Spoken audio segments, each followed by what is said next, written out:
friends. Thanks so much for joining us today. It is the 9th day of the month, and so we are in Proverbs, the 9th chapter, and I'm actually going to look at the chapter as a whole. It has 18 verses in it, but it also kind of distinguishes those who are considered wise according to the Bible, and then those who are in the column of who act and do foolish things. So I want to just talk about that real quick, and I've only taken just a few of the items out of it. And so before we get started, let me encourage you to like this video or like this page. We also encourage you to subscribe to the Proclamation 101 and share this video with a friend, and be sure to hit the bell so that you know every time we come on and we have new videos that you won't miss a thing. Okay, let's delve into Proverbs, the 9th chapter. And again, it has 18 verses, so we're just going to talk about kind of a summary of all of the verses. It talks about wise and the wise individual, and it talks about the foolish individual. First of all, it says that a wise person builds themselves up and also cares for their surroundings. So not only are they looking out for the people around them, but they are taking inventory of themselves, and they're making sure their heart is right. They're making sure they're not holding grudges against people. They're making sure they're not holding unforgiveness. They want to make sure that what is happening on the inside, that they're also making happen on the outside. So a wise person, according to this 9th chapter, is considered someone who builds themselves up, who speaks well of themselves. You know, that internal conversation that we have with ourselves, that kind of sometimes we have a tough time getting through some of the old conversations or old recordings that we're playing. But let me encourage you to always think the best of yourself. Always expect the best out of yourself, because you are definitely worth it. Now it says that the foolish, they're empty-headed. That's how it's described in this 9th chapter. It says the foolish are empty-headed, and I guess whatever goes in one ear, they just kind of go with the flow.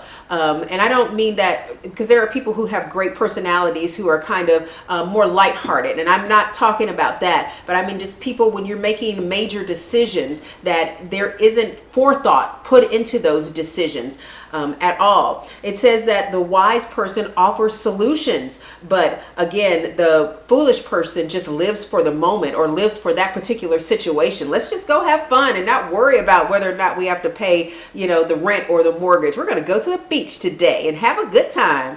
I mean, that's not really a mature thing to use your money, to your bill money or your mortgage money, to go out and have a good time with. That's not a wise thing to do in any calculation on any continent on the earth. It just isn't a wise thing to do.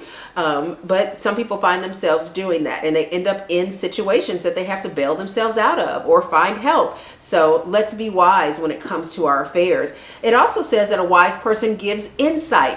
So if you're talking to someone and they're having thoughtful conversation with you and giving you kind of insight on the situation, especially if they've been through that situation, those people are considered wise. It says that the foolish person only wants to focus on having a good time, no matter what's going on, no matter, even if it's a critical situation. Listen, I want to make sure I'm having a good time when I'm doing this. And there's nothing wrong with having a good time. We all know that.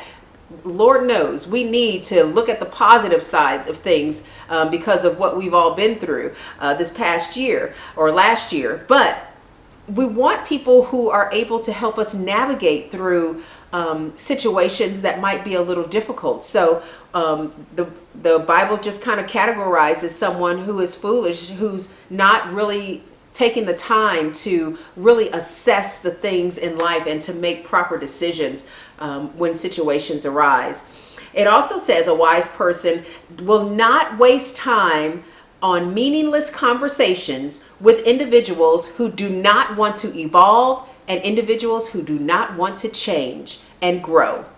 Wow. I hadn't thought about that, but it says that when someone is wise, it's almost like you're, as the scripture talks about, casting your pearls before swine. That's how the scripture describes it. it says that they don't waste their time having meaningless conversations. And I don't mean just when you're sitting on the beach, and you're on vacation, or you're just kind of, having a barbecue, or just have people over and you guys are just talking. I'm not talking about that. But when you have conversations with some people and within your heart of hearts that they have no desire to change, they are not going to grow. They're stuck on their perspective, and that's just the way it is. Some people are in a place where they have become hostage to lack, hostage to always asking for help because of the decisions that they've made. And I don't mean somebody who's in a season that's really hard. I'm not talking about that. I'm just talking about people who have lived their lives year after year, decade after decade, situation after situation. There are some people who have the mentality of, oh, I can't do it myself. I'm always going to have someone to help me. And I'm not talking about wise counsel. Don't take it out of context. I mean people who just don't want to make an effort, but they want things handed to them. And we all know some people like that. It also says that the foolish person will do things in secret. And the things that they do, they hope that no one will ever find out about. Well, let me just tell you, I don't know if it's an old wives' tale or what. Things that are done in the dark will eventually come to the light. So if you're doing something that you shouldn't be doing, it eventually will get exposed. It may not be the same day, the same week, or the same month, or even the same year, but eventually things that are done undercover, the light is exposed on them.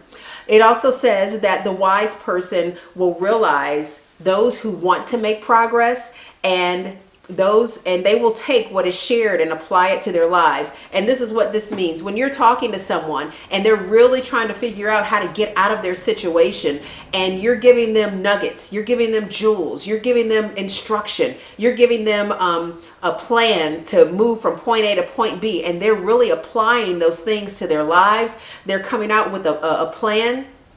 Those are the people that you want to keep giving into, that you want to keep feeding into, because they're doing something, they're applying, they're planting those seeds that you're giving them, and it's causing them really for their lives to change. I want to tell you a story about a friend of mine who has really been focused on being debt free, and purchased a home and wanted to pay that home off in 1 year. And they actually have gotten to the place where they are able to do it.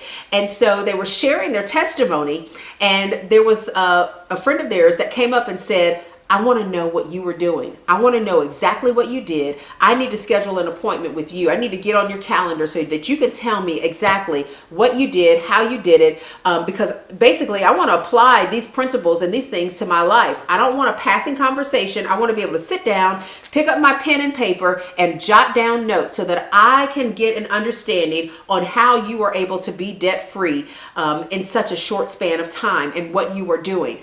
Those are the kind of people that you want to sow into. Those are the kind of people that you don't mind staying up late with and really strategizing with. Those are the kind of people that you will share your secrets with. And I mean the secrets of how you got from point A to point B. Those are the kind of people you don't mind saying, you know what, this is what I did, because they're taking initiative. They want to know, and you know that if they're going through the trouble to get the information, they're going to apply it to their lives. Those are the people that you want to connect with.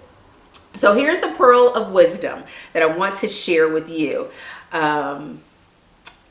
Making decisions, especially major ones, off the cuff, always looking for fun and always looking for pleasure, always looking for the easy way out, will ultimately put us in the place of a dead end.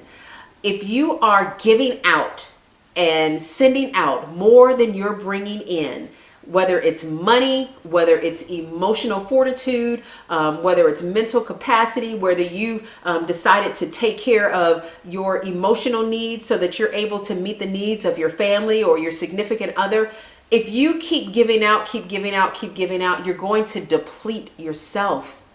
If you pour water into a bucket and you keep pouring that water out, and you don't fulfill and put and replenish what's in that bucket, it's going to be empty and it can't give anymore.